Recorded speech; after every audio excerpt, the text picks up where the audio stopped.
give the fans a sense of, Ricky, the growth of his game? Well, what people don't see, for all the criticism Ricky took about his shooting and things of that nature, I used to remind our coaches every day, stop focusing on the things that he can't do. Let's focus on the things that he can do. 1, unbelievable leader. 2, unselfish to a fault. 3, he cares more about the team than himself. That's why those guys will follow Ricky. And then 4, Ricky's one of the first guys in the building working on his shooting.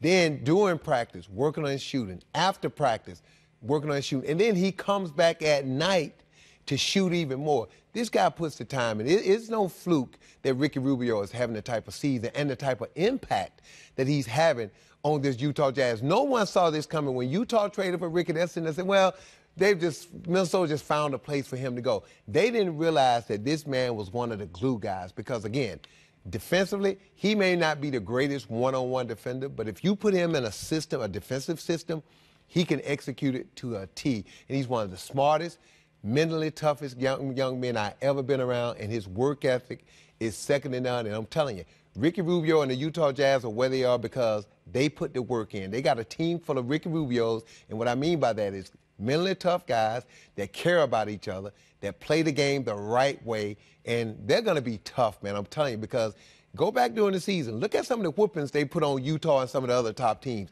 They didn't just beat them. They beat them down because this team is big, long, athletic, and physical.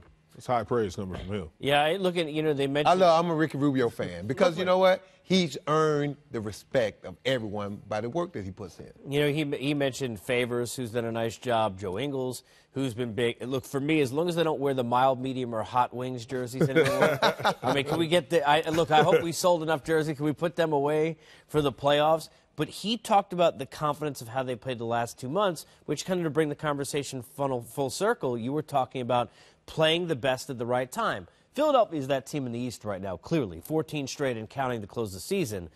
But when you look at Utah, we're looking at a team that has been fantastic, like 35-7 or something crazy, 28-7, something crazy, over the last 35 games since Gobert's been back. Yeah, the energy just seems to be right.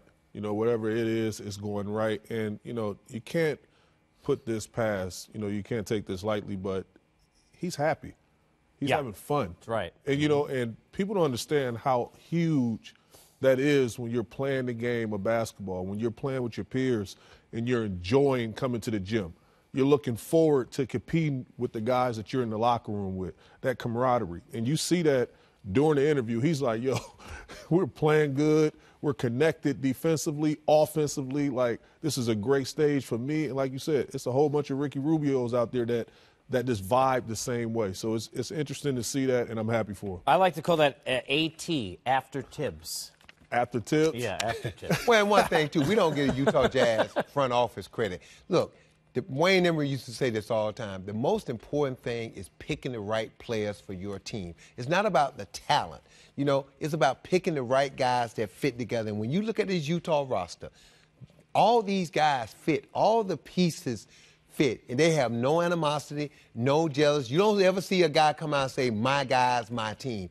It's we against everyone else. And I'm telling you, with that mentality, it can take you a long way.